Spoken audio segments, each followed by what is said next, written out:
ถ้าเอาตามหลักการนะคะเวลาที่เสถียรภาพทางการเมืองถูกกระทบค่ะมันจะถูกโยงไปเรื่องของเศรษฐกิจว่าจะต้องมีผลแน่ๆแต่จากการพูดคุยกับนักวิชาการด้านเศรษฐศาสตร์การเมืองนักธุรกิจแล้วก็นักการเงินคุณผู้ชมเชื่อไหมคะว่าทุกคนเนี่ยมองตรงกันหมดค่ะไม่ว่าผลวันนี้จะเป็นยังไงนะคะสุดท้ายค่ะเศรษฐกิจจะไม่ถูกกระทบหรือถูกกระทบน้อยมากค่ะ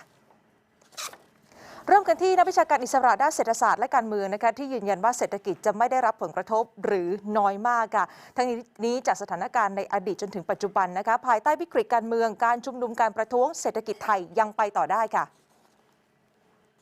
ถ้าเราบอกว่าจะไม่มีเรื่องประท้วงคุณไม่ต้องไปลงทุนในประเทศไหนแล้วครับทุกประเทศมีหมดครับเพราะฉะนั้นในส่วนนี้ถ้าเรามองกันอย่างลึกๆไม่กระทบครับทุกบอกได้แม้ว่าเสถียรภาพของรัฐบาลจะมีการยังมีความไม่แน่นอนอยู่สอดคล้องกับอาจารย์ด้านเศรษฐศาสตร์มหาวิทยาลัยธรรมศาสตร์นะคะที่เชื่อว่าไม่ว่าผลจะเป็นยังไงค่ะเศรษฐกิจจะไม่ผันผวนเพราะทุกคำตอบจะไปจบที่ประมาณกลางปีหน้าที่จะมีการเลือกตั้งนะคะและการเลือกตั้งใหม่จะช่วยกระตุ้นเศรษฐกิจได้ด้วยค่ะขึ้นก็คือว่าเศรษฐกิจมันจะถูกกระตุ้นด้วยการบริโภคภายในเนื่องจากว่ามันก็จะมีเงินสะพัดช่วงเลือกตั้งนะครับเพราะฉะนั้นในกรณีแบบนี้เนี่ยผมกลับมองว่าถ้าผ่านมันก็ประคองกันไปแต่ว่ามันก็กลางปีหน้าอยู่ดีที่จะต้องมีการปรับปรุงมาดูฝั่งธุรกิจกันบ้างค่ะประธานสภาอุตสาหกรรมแห่งประเทศไทยนะคะบอกว่าการเมืองเป็นสิ่งที่มีผลต่อความมั่นใจนักลงทุนไทยและต่างชาติถ้าประเทศมีเสถียรภาพการเมืองที่ดีกว่าความมั่นใจก็จะมากขึ้นด้วยค่ะก็อยากจะให้ทุกคนเนี่ย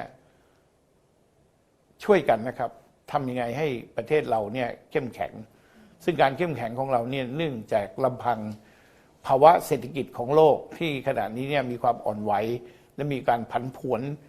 แล้วก็เปลี่ยนแปลงที่รุนแรงและรวมทั้งในอนาคตที่เรากำลังเผชิญอยู่ก็เรื่องของสภาพที่เรียกว่าภูมิอากาศที่เปลี่ยนแปลง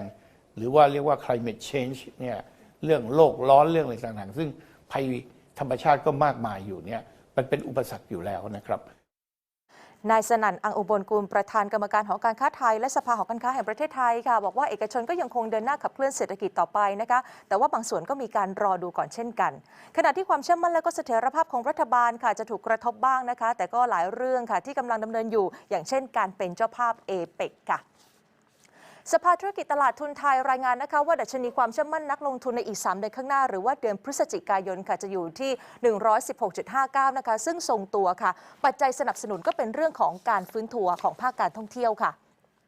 มาดูว่าอะไรฉุดความเชื่อมั่นของเอกชนกันบ้างนะคะอย่างแรกเลยคือการระบาดของโควิด -19 ค่ะการขึ้นอัตราดอกเบี้ยของเฟดและการไหลออกของเงินทุนนะคะส่วนผลการวินิจฉัยของศาลวันนี้นะคะอยู่ในเรื่องของการน่าติดตามดูเท่านั้นค่ะผมคุยกับนักลงทุนเยอะเขาบอกว่าเขาผ่านมาเยอะแล้วเขาผ่านในช่วงคับขันของประเทศไทยเดินขบวนการเปลี่ยนรัฐบาลการเปลี่ยนขั้วการเกิดเหตุการณ์ต่างๆเยอะแยะไปหมดเนี่ยเขาก็อยู่กับประเทศไทยมาหลาย10 ปีเขาบริหารจัดการได้เขาขออย่างเดียวว่าอย่าให้เกิดการขัดแย้งรุนแรงถ้าไม่ขัดแย้งรุนแรงเนี่ยผมคิดว่าการลงทุนต่างๆก็จะเดินไปอาจจะน้อยกว่าที่เราคิดไว้นิดนึงสำหรับการลงทุนในระยะยาวนะคะผู้ว่าการนิคมอุตสาหกรรมแห่งประเทศไทยค่ะยืนยันว่านักลงทุนไม่ได้สอบถามหรือว่ากังวลมากนักเพราะว่าส่วนใหญ่ไม่ได้อ่อนไหวกับปัญหาการเมืองในประเทศค่ะแสดงว่าตอนนี้ก็คือนักลงทุนก็ไม่ได้ถอนการลงทุนหรอกแต่ว่าก็คือ wait and see อย่างนี้หรอคะwait and see ใช่ wait and see เพียงแต่ว่าถ้าในประเทศยังมีความสงบอยู่นะครับต่างชาติยังมั่นใจในการลงทุนในการซื้อขาย supply chain ยังเดินได้อยู่ผมคิดว่ามันในส่วนของการนิคมเองเนี่ยคงไม่ได้กระทบมากเท่าไหร่ตลาดหุ้นไทยเป็นยังไงบ้างนะคะต้องบอกว่าณวันนี้ค่ะนักลงทุนระยะสั้นยังมองเรื่องนี้แบบกลางๆอยู่นะคะไม่ได้ให้น้ำหนักมากค่ะคุณพึ่งนภาคุณจิราชาตาคะเพราะว่าเขาบอกว่าสุดท้ายเนี่ยมันก็จะมีการเลือกตั้งอยู่ดีนะคะและในระหว่างนี้เนี่ยพรรคพลังประชารัฐก็ยังเป็นแกนนำอยู่ใช่ไหมคะและปัจจัยที่เขากังวลกันมากคือเรื่องต่างประเทศมากกว่าค่ะขอบคุณค่ะ